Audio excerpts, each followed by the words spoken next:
You have been lied to about letting go. It is not giving up.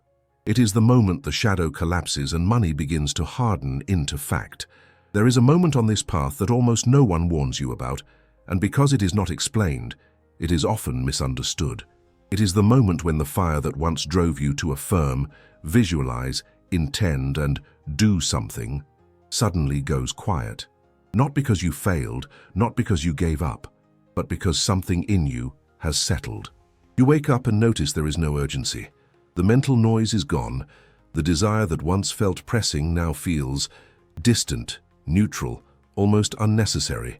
And if you do not understand the law, you might panic and assume you have lost momentum, when in truth you have crossed a threshold. At first, the mind tries to interpret this stillness as laziness or detachment, because we have been conditioned to believe that effort equals progress. We are taught that if we are not thinking about a goal constantly, we must be moving away from it.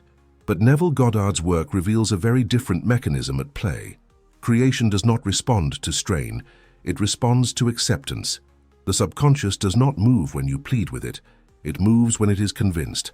So when the striving dissolves on its own, when the need to keep manifesting fades without resistance, that is not the absence of faith.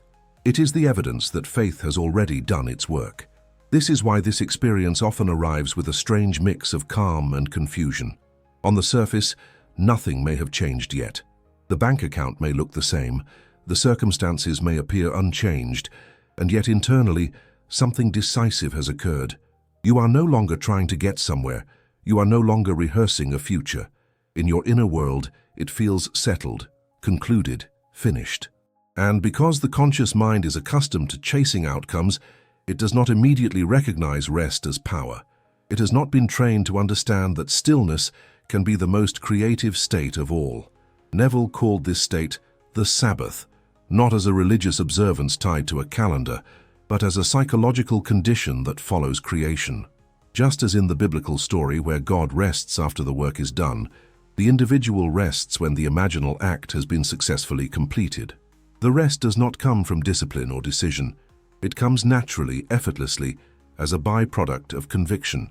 You stop meddling with the desire because, inwardly, there is nothing left to do. The seed has been planted, and the ground has accepted it. This is why the desire to let go often arrives unannounced. You do not decide to release control. Control simply dissolves. You do not force yourself to stop checking for results. The impulse to check disappears. And this is precisely what confuses people, because they have been told that manifestation requires constant attention, constant emotional charge, constant repetition. Neville taught the opposite. He taught that repetition is only necessary until belief is achieved.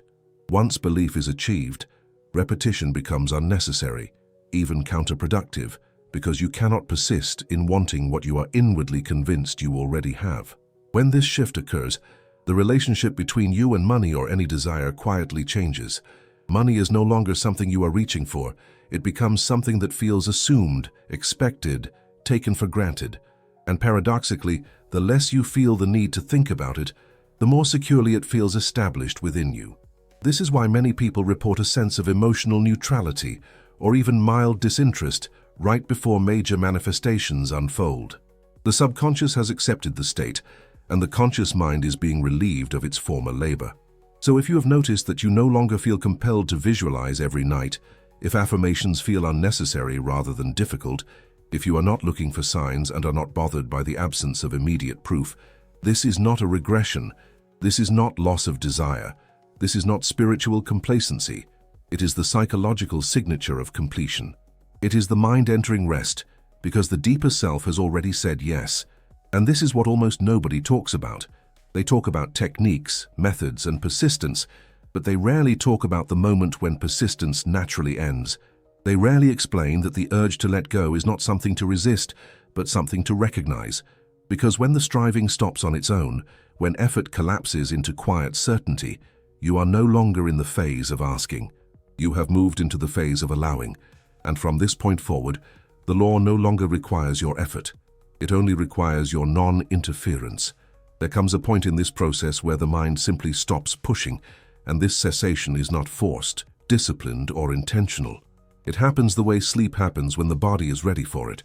You do not command yourself into rest. Rest overtakes you. Neville referred to this condition as the Sabbath, and he was very precise in explaining that it has nothing to do with time, ritual, or external observance. The Sabbath is a state of consciousness that follows creation, not one that produces it. It is the psychological rest that arrives when the imaginal act has been completed successfully. When the subconscious has been fully impressed with the feeling of the wish fulfilled, effort becomes unnecessary. The anxiety that once accompanied the desire fades because the inner verdict has already been rendered. This is why the individual suddenly feels that it is no longer necessary to continue manifesting. The desire has moved out of the category of something to be achieved and into the category of something that is assumed. And assumption, once accepted by the deeper mind, produces a profound stillness. The mind no longer circles the outcome because inwardly there is nothing left to resolve. Neville drew a direct parallel between this experience and the biblical account of creation, where God rests on the seventh day. The rest was not exhaustion, it was completion. Creation was finished, so striving ceased. In the same way, when a person has truly entered the feeling of the wish fulfilled, mental labor stops on its own. There is no longer a sense of managing the desire or monitoring its progress. The inner dialogue that once asked, "Is it working?" dissolves, replaced by a quiet knowing that does not need reinforcement. This is why the Sabbath often feels deceptively ordinary. There is no fireworks display, no dramatic declaration. Instead, there is a subtle but unmistakable absence of tension. You are no longer trying to convince yourself of anything. You are no longer rehearsing future scenarios. The desire does not occupy your mental foreground because it has been psychologically resolved. And this resolution expresses itself as rest. Not sleepiness, not apathy, but a settled calm that feels final. Importantly, this rest is not something you can manufacture by deciding to relax. Attempting to rest before the subconscious is convinced only creates suppression, not Sabbath. True mental rest is always the result of successful impregnation. It follows belief the way exhalation follows inhalation, and when it arrives, it signals that the creative act has moved beyond the conscious mind. The work is no longer being done on the surface. It has passed into the deeper level where manifestation is inevitable. This is why Neville emphasized that once you enter the Sabbath, you must remain faithful to it. Not by effort, but by non-interference. To resume worrying, forcing, or checking is to rise from rest prematurely. The Sabbath is the state in which you trust the process because inwardly you know the process is complete. And when you find yourself naturally resting, no longer anxious about outcomes, no longer compelled to do more, you are not pausing creation. You are witnessing its completion at the psychological level, where all creation truly begins. There is a subtle psychological shift that occurs after satisfaction is reached, and because it is rarely explained, it is often mistaken for loss of desire. Neville described this moment with great precision, calling it a form of mental impotence, not as a failure of imagination, but as proof that imagination has already completed its act. When the inner work has been done successfully, the mind finds it impossible to continue wanting the same thing in the same way. The hunger that once drove the desire simply vanishes, not through suppression, but through fulfillment. This law operates quietly and without negotiation. You cannot genuinely desire what you feel you already possess. Wanting and having are mutually exclusive psychological states. The moment the subconscious accepts the reality of the wish fulfilled, the mechanism of desire reverses itself. The seeking energy collapses, and in its place arises a sense of completion that feels strangely neutral. This neutrality is not indifference in the emotional sense, it is resolution.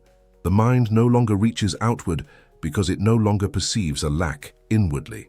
Neville often used analogies from physical creation to explain this principle because the psyche follows the same pattern. In physical creation, there is a moment of intensity, focus, and release, followed by a natural disinterest in repeating the act immediately. The desire dissolves because the act has fulfilled its purpose. In the same way, a successful imaginal act produces a psychological release. Once the subconscious has been impressed, there is nothing left for the conscious mind to do, and it instinctively withdraws its attention. This is why the sudden lack of interest in seeking proofs is not a problem to solve, but a sign to recognize. When the mind stops checking, stops testing, stops scanning the outer world for confirmation, it is because the inner verdict has already been reached. The conscious mind senses, often without words, that the desire has crossed a threshold, and once that threshold is crossed, effort feels unnatural. Repetition feels redundant. Even thinking about the desire can feel oddly unnecessary. This state can be unsettling for those who equate desire with importance. We are conditioned to believe that if something truly matters, we must feel intense emotion about it at all times. But Neville taught that intensity belongs to the act of impressing the subconscious, not to the state that follows it. After conviction, intensity gives way to quiet assurance. The desire no longer excites because it no longer feels distant.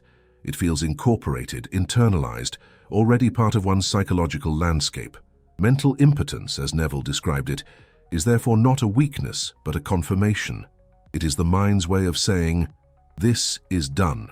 You cannot force yourself to feel hunger for what you inwardly accept as yours, and when the hunger disappears, it is because the subconscious no longer registers the desire as unfulfilled. The seed has been planted, and the soil has closed over it.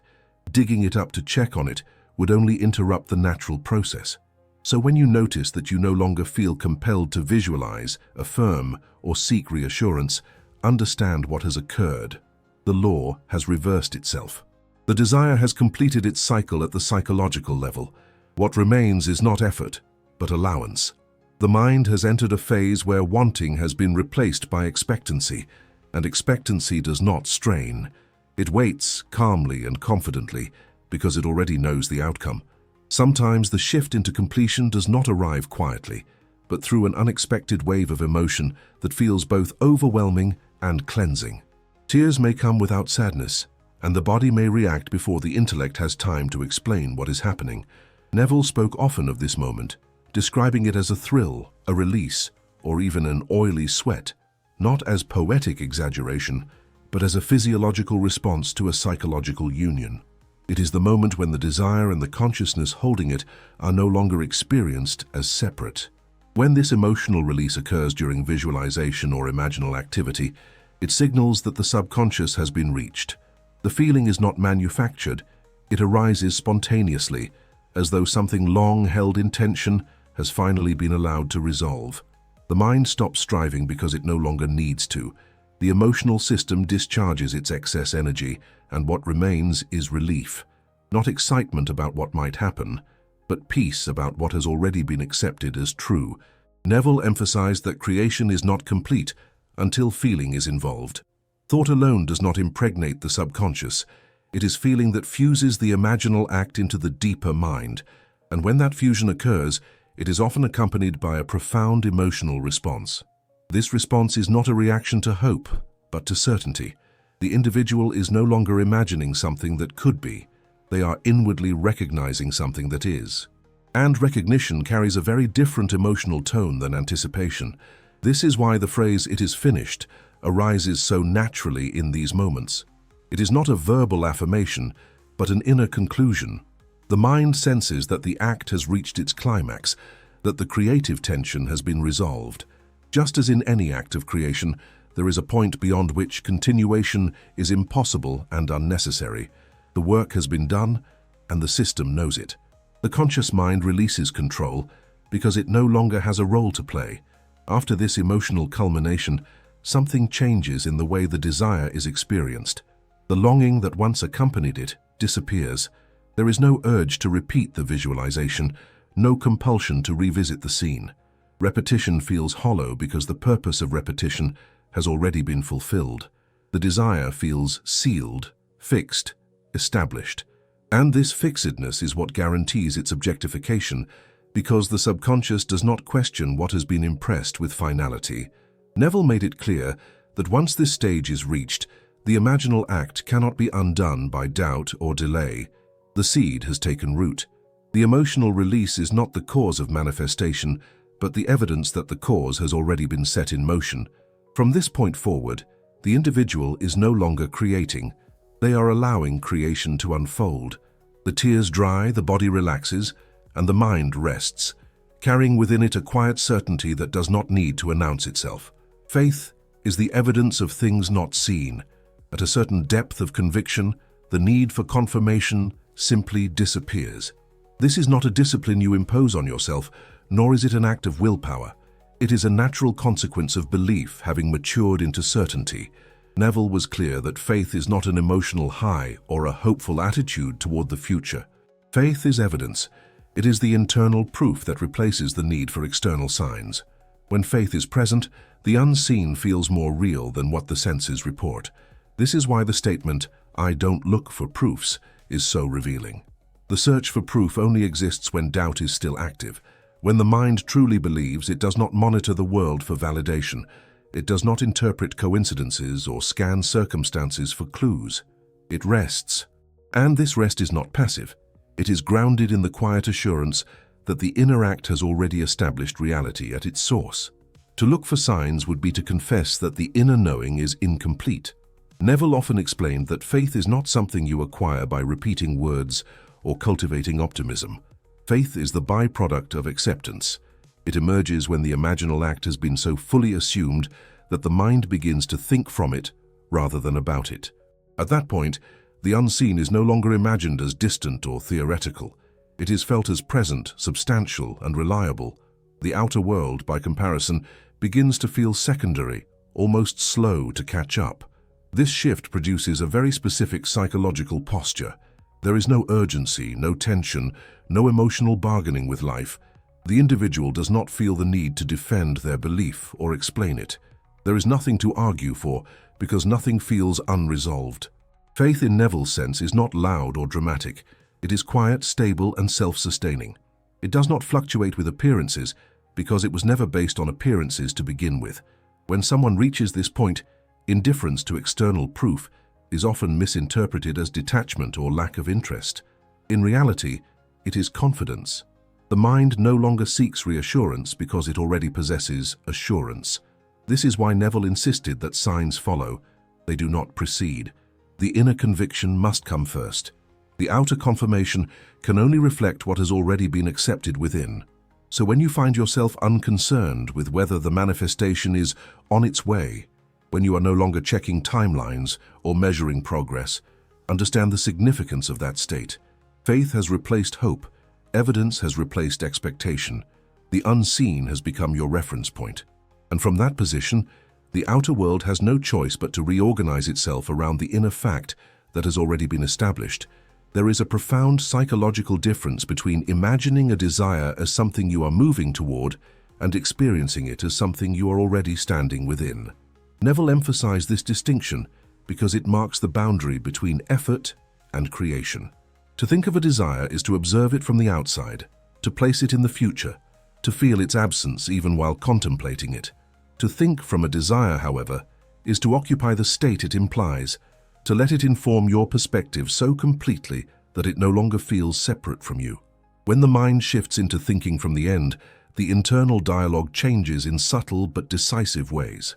You no longer ask when or how it will happen, because those questions only arise when the desire is perceived as unfinished. Instead, your thoughts begin to move as they would if the condition were already true. Reactions soften, expectations stabilize.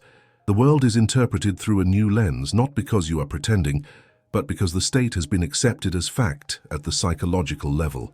This is why the statement, "In my mind, it is already a fact," carries so much weight.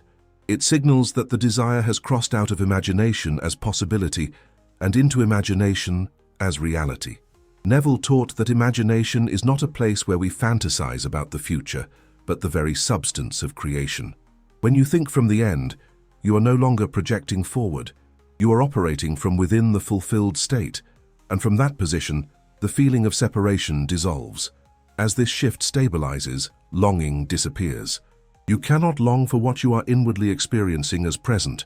The emotional charge that once accompanied the desire neutralizes, not because the desire has weakened, but because it has been satisfied internally. This satisfaction does not produce excitement, it produces normalcy. The fulfilled state begins to feel natural, ordinary, even expected.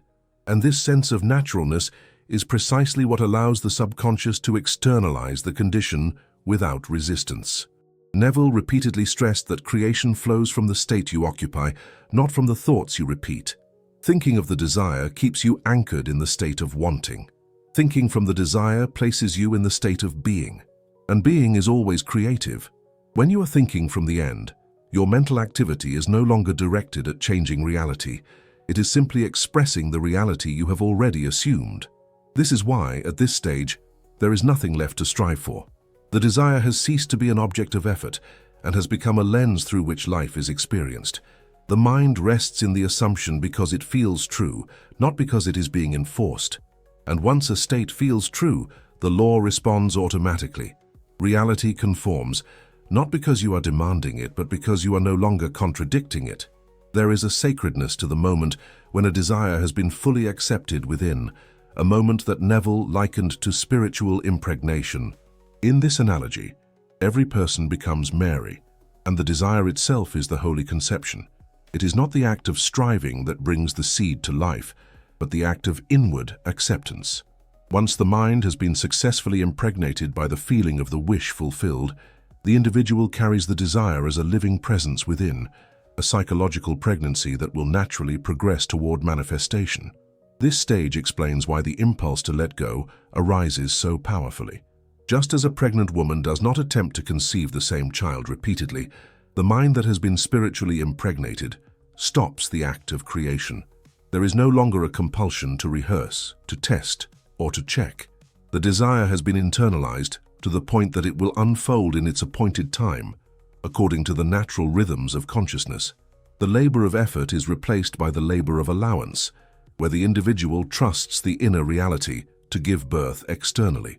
Neville made it clear that the process of manifestation mirrors biological creation in profound ways. The gestation of an idea or desire requires an initial conception followed by a period of incubation during which no external interference is necessary. The mind's role is not to force the outcome, but to maintain the psychological condition in which the outcome already exists. Once this condition is established, the subconscious will carry the desire forward to its inevitable expression in the external world. This understanding transforms the perception of letting go. It is no longer abandonment or neglect. It is recognition that the creative act has been successfully completed within. The inner conviction holds the desire as present, alive, and developing, and this holding is sufficient to guarantee its eventual objectification. There is a profound peace in knowing that the work has been done, that the seed has been planted, and that all that remains is its natural unfolding. At this stage, the individual experiences a psychological shift in perspective. The desire is no longer separate, no longer outside the self. It becomes an inseparable part of consciousness, quietly influencing thought, feeling, and expectation. The act of creation is no longer a series of efforts, but a state of being.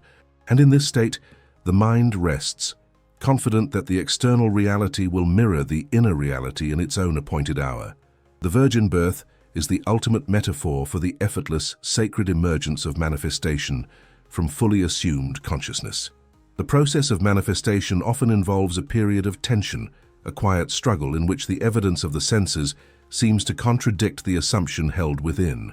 Neville described this stage as Gethsemane, not as a place of suffering in the usual sense, but as the garden where man goes to press out his desires into reality. It is a symbolic space where the conscious mind wrestles with appearances, testing, questioning, and at times resisting, while the deeper self steadily carries the vision of the fulfilled desire.